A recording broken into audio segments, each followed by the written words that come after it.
Welcome to Leaf Status Report for January 5th, 2026.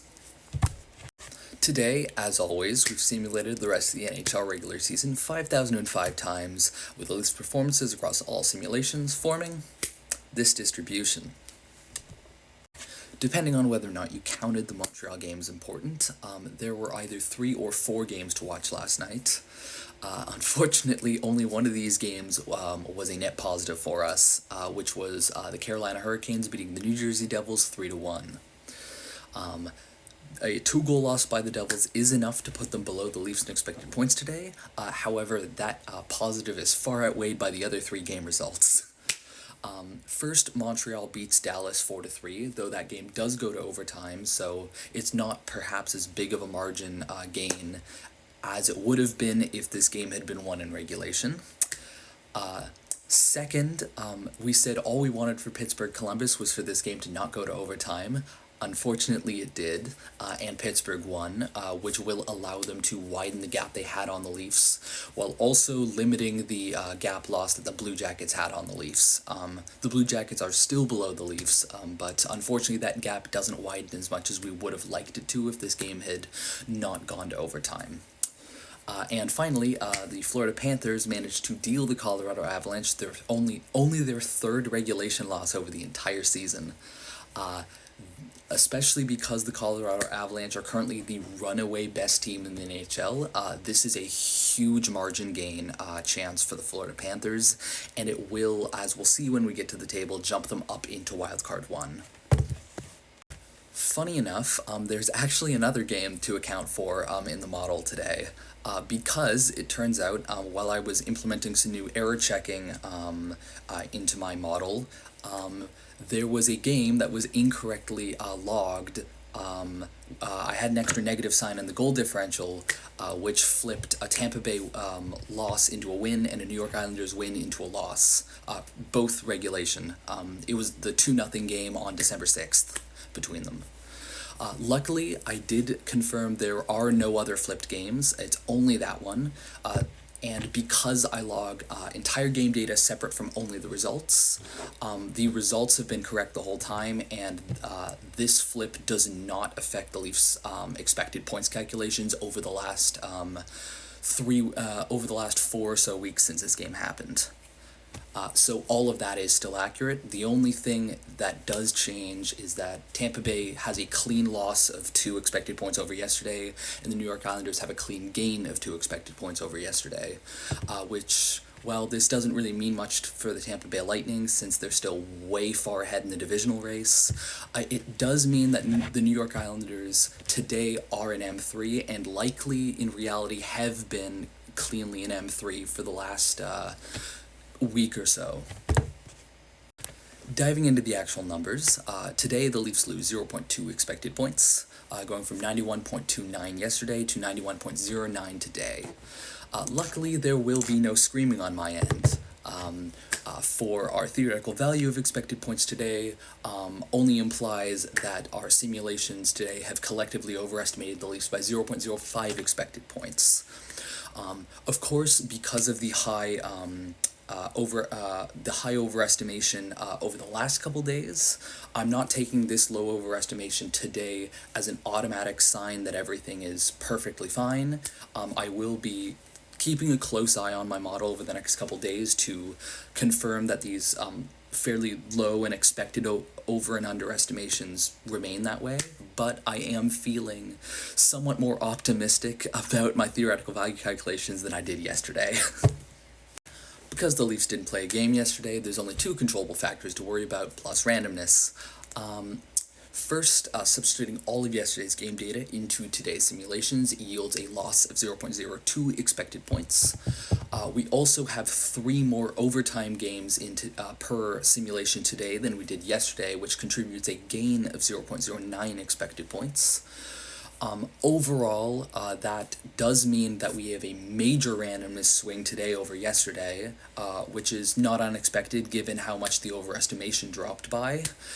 Specifically, randomness favored the Leafs by 0.27 expected points less than it did yesterday.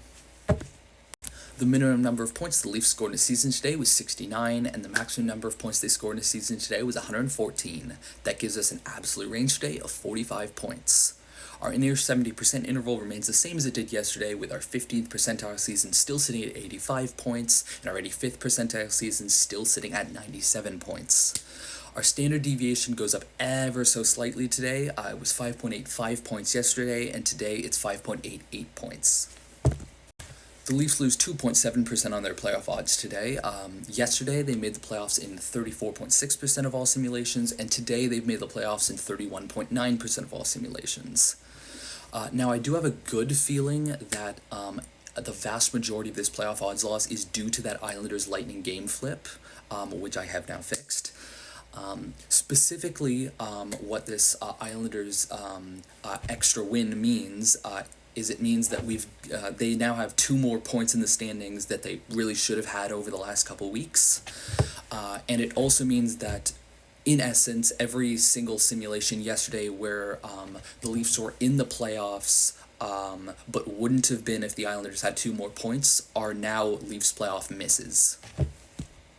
Looking at the EP spread across the entire league, the Leafs now sit 18th place in total expected points, with 18 teams still within 1 standard deviation of them. Specifically, of these 18 teams, 7 sit below the Leafs and 11 sit above. Consulting the table, really the one big story to tell here is the effect of that now fixed December 6th game result between the New York Islanders and Tampa Bay Lightning, specifically on the Islanders side of things as it pertains to the relation to the Leafs in these standings.